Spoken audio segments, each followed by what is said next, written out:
లలిత jewellers వారి double ధమాకా offer. అన్ని బంగారు నగలపై తరుగులో 1% తగ్గింపు. పాత బంగారు నగల ఎక్స్చేంజ్ పై గ్రాముకు 150 రూపాయలు అదనంగా పొందండి.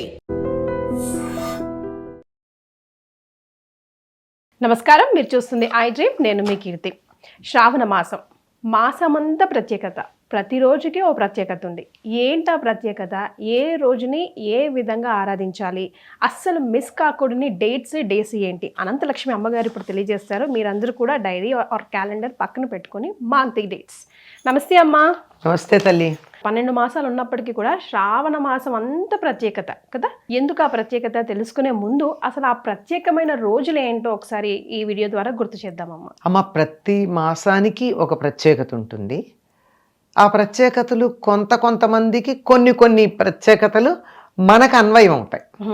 అలా అందరికీ గృహస్థులకు అన్వయం అయ్యేటటువంటి అద్భుతమైన విశేషాలు ఉన్నటువంటి మాసం శ్రావణ మాసం. శ్రవణ నక్షత్రం పూర్ణిమ నాడు ఉన్నటువంటి మాసం శ్రావణ మాసం. శ్రవణం అంటే వినడం. వినికిడికి ప్రాధాన్యం ఉన్నది. వినడం అంటే ఏమిటి? పనికిరాని చెత్తా చెదారం కాదు కదా. పూర్వకాలంలో వినడం అంటే చదువు ఎప్పుడూ వినడం ద్వారానే ఉండేది కనుక వేదాధ్యయనానికి ప్రాధాన్యం. వేదం అందరూ చదువుకునే అవకాశం, అధికారం, వీలు ఉండదు కదా. అట్లాంటి వాడు పురాణాలు, అవి కూడా చదువుకోవడం లేనటువంటి వాళ్ళు ఏం చేయొచ్చు? ఎవరన్నా చదువుతుంటే వినొచ్చు. అది వీలు కానటువంటి వాళ్ళు తాము ఇంతకు ముందు విన్నటువంటి దాన్ని మననం చేసుకోవడమో, లేకపోతే జపం చేసుకోవడమో, ధ్యానం చేసుకోవడమో చేసుకోవచ్చు.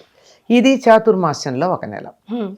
దీనికి ఇంత ప్రాధాన్యం ఉండడానికి శ్రవణ నక్షత్రానికి ఉన్న ప్రాధాన్యానికి సంబంధించి చెప్పుకున్నాం. కానీ ఈ శ్రవణ నక్షత్రం ఎవరికి సంబంధించింది? వెంకటేశ్వర స్వామికి సంబంధించింది. ఆయన జన్మ నక్షత్రం అది. శ్రవణ నక్షత్రానికి అధిపతి శని కనుక శని విజృంభించే కాలంలో వెంకటేశ్వర స్వామిని ప్రార్థించుకున్నట్టయితే శని యొక్క ప్రాబల్యం మన మీద ఉండదు అని చెప్తారు. అందుకని శ్రావణ మాసంలో ప్రతి శనివారం వెంకటేశ్వర స్వామిని పూజిస్తారు. ప్రత్యేకంగా అదొక వ్రతంగా కూడా పాటించే వాళ్ళు మనకు కనపడుతూ ఉంటారు. శ్రావణ మాసం ఈ సంవత్సరం ప్రారంభమయ్యేటటువంటిది ఆగస్టు 13వ తారీఖు గురువారంతో ప్రారంభమవుతోంది. తర్వాత వెంటనే వచ్చేటటువంటి తరువాత రోజు శుక్రవారం అవుతుంది. ఆ తర్వాత శనివారాల గురించి చెప్పుకుంటున్నాం కనుక 15వ తారీఖు శనివారం, 22వ తారీఖు, ఆ తర్వాత 29వ తారీఖు, ఆ తర్వాత 5వ తారీఖుతో ఈ 4 వారాలు శనివారాలు. అంటే వెంకటేశ్వర స్వామిని పూజించుకుంటారు.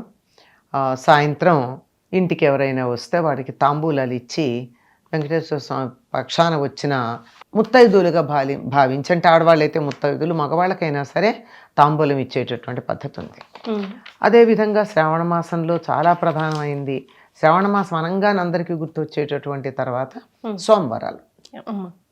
సోమవారాలు దేనికి అంటే శివుడికి సంబంధించినవి.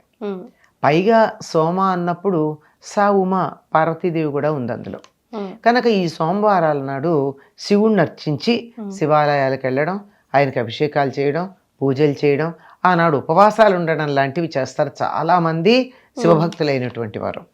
ఈ సంవత్సరం శ్రావణ మాసంలో సోమవారాలు 17వ తారీఖు, 24వ తారీఖు, 31వ తారీఖు, ఆ పైన 7వ తారీఖు సెప్టెంబర్ 7వ తారీఖు శ్రావణ సోమవారాలు ఉన్నాయి.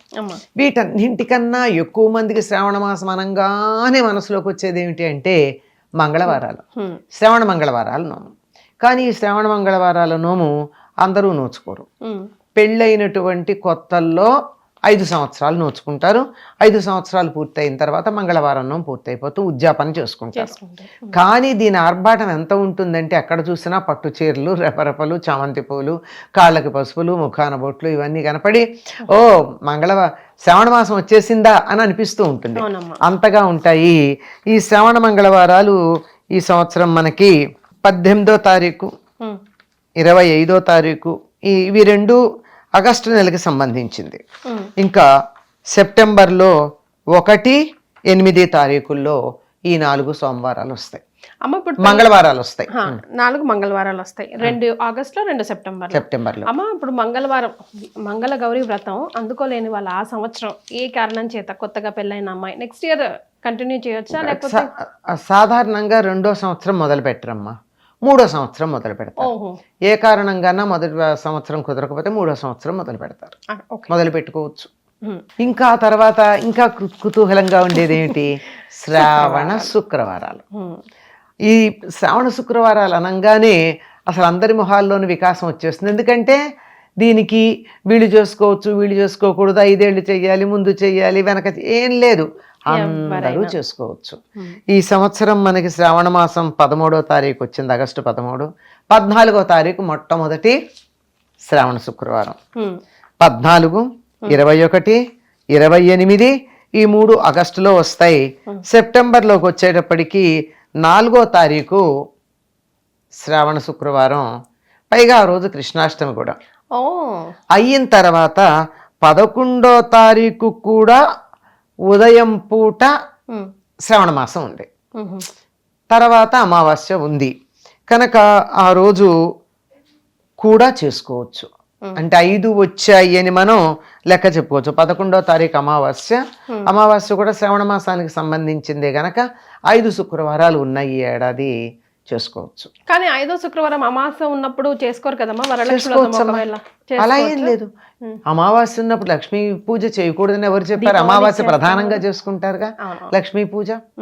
కానీ ఎక్కువగా ప్రధానంగా వరలక్ష్మి వ్రతం చేసుకునేది ఏమిటంటే పూర్ణిమకి ముందు ఉండేటటువంటి శుక్రవారం. అంటే ఆ చారుమతీదేవికి అమ్మవారు కలలో కనిపించి వ్రతం చేసుకోమని చెప్పినటువంటిది పూర్ణిమకు ముందు ఉండేటటువంటి శుక్రవారం కనుక అది ప్రధానం. ఏ కారణంగాన అది కుదరినటువంటి వాళ్ళు తర్వాత వారం చేసుకోవచ్చు, అలాగే తర్వాత ఎప్పుడన్నా చేసుకోవచ్చు. కానీ ముందే తెలుసు అనుకో, ఏదో విదేశీ ప్రయాణాలు ఇంకో ఏదన్నా ఇబ్బందులు వస్తాయని ముందే తెలిసిన వాళ్ళు మొదటి వారం చేసినా చేసుకోవచ్చు. ఇంకో విశేషం ఏమిటంటే 4 ఉన్నారనుకోండి బంధువులైనటువంటి వాళ్ళు, 4 వారాలు 4 ఇళ్లలో చేసుకుని అందరిళ్లలో ఉన్నటువంటి వ్రతాలకి పెడతారు. అది కూడా చాలా సంతోషకరమైనటువంటి, మనం ఉత్సాహంగా చూసుకోవాల్సినటువంటి విషయం. ఇప్పటికి ఎన్నైనాయమ్మా? 4 శనివారాలు, 4 సోమవారాలు, 4 మంగళవారాలు, 5 శుక్రవారాలు. అంటే 17 రోజులు ఇందులో మనకి పవిత్రమైనటువంటి దినాలుగా అయిపోయినాయి. ఇంకా ఉన్నాయి ఏమిటి అంటే ఈ శుక్రవారం ఒకటి ఏదైతే శ్రావణ శుక్రవారం కలిసి వచ్చిందో అది కృష్ణాష్టమి అయింది. మరొక శుక్రవారం ఏమో పౌర్ణమి అయింది, శ్రావణ పౌర్ణమి శుక్రవారం. అలాగే శ్రావణ పౌర్ణమి కృష్ణాష్టమి. ఎప్పుడమ్మా జంధ్యాల పౌర్ణమి డేట్? జంధ్యాల పౌర్ణమి 28వ తారీఖు, 3వ శుక్రవారం అయింది. ఎవరైతే 21వ తేదీన అంటే పౌర్ణమికి ముందు వచ్చే శుక్రవారం చేసుకోరో వాళ్ళు 28వ తారీఖు చేసుకోవచ్చు. పౌర్ణమితో కలిసి శుక్రవారం కనుక మరింత విశిష్టంగా చేసుకోవచ్చు. కానీ ఆ రోజు కొంచెం ఇబ్బందిగా ఉంటుంది ఇళ్లలో, అంటే జంజాలు మార్చుకునే వాళ్ళు ఉంటారు. అంతకు ముందే పిల్లలకి ఒడుగయ్యి కనుక ఉన్నట్టయితే ఉపాకర్మలు లాంటివి ఉంటాయి. ఇవేవి కాకపోతే రాఖీ కట్టుకోవడానికి అటు ఇటు తిరగడాలు ఉంటాయి. లేదు మేము త్వరగా చేసుకుని పెడతాము అంటే అప్పుడు చేసుకోవచ్చు. లేనట్టయితే పూర్ణిమకు ముందు వచ్చే శుక్రవారము అని ఆవిడ చెప్పింది గనక 21వ తారీఖు శ్రేష్టంగా వరలక్ష్మి వ్రతం చేసుకోవడానికి అనుకూలమైనటువంటి కాలం. ఇంకా తర్వాత ప్రధానంగా ఉండేది వచ్చేసింది శ్రావణ మాసం అంటే మనసులో అందరికీ ఆనందం కలిగేది కృష్ణాష్టమి వస్తుందని. ఆ రోజు కృష్ణుడు పుట్టినటువంటి రోజు. యావత్ భారతదేశం చాలా విశేషంగా చేసుకునేటటువంటి పండగ కృష్ణాష్టమి. కొన్ని ప్రాంతాల్లో, ముఖ్యంగా తెలంగాణ ప్రాంతాలు, కొన్ని ఉత్తర భారతదేశ ప్రాంతాల్లోనూ శ్రావణ శుద్ధ పంచమిని నాగుల పంచమిగా చేసి నాగారాధన చేసే సంప్రదాయం ఉంది. డేట్ ఎప్పుడు? నాగుల పంచమి 17వ తారీఖు సోమవారం, ఆగస్టు 17 సోమవారం వచ్చింది. ఈరోజు ఈ ప్రాంతాల వాళ్ళందరూ కూడా, అంటే తెలంగాణ పరిసరాలు ఈ ప్రాంతం అంతా కూడా, కొంత మహారాష్ట్ర ప్రభావం ఉన్నటువంటి ప్రాంతాలు ఉంటాయి, ఉత్తర దేశ ప్రభావాలు, ఆ ప్రాంతం అంతా కూడా ఆ పుట్టలో పాలు పోసుకోవడం, సరిగ్గా నాగుల చవితికి ఎలా చేస్తారో అట్లాగే ఇంకో విశేషం ఏంటంటే ఈ సమయంలో ఇంటి ముందు గోడల దగ్గర నాగుల బొమ్మలు వేసుకుంటారు చాలా మంది ముగ్గుతో. అదొక విశేషంగా ఉంటుంది. ఈ నాగారాధన కూడా చేస్తారు. సో ఇవి శ్రావణ మాసంలో ప్రత్యేకమైన రోజులు. ప్రతిరోజు పండగే కాబట్టి మార్క్ యువర్ డేట్స్. అండ్ ఈ రోజుల్లో అమ్మవారి అయ్యవారి ఆశీస్సులు పొందాలని కోరుకుందాం. ధన్యవాదాలమ్మా. అమ్మా.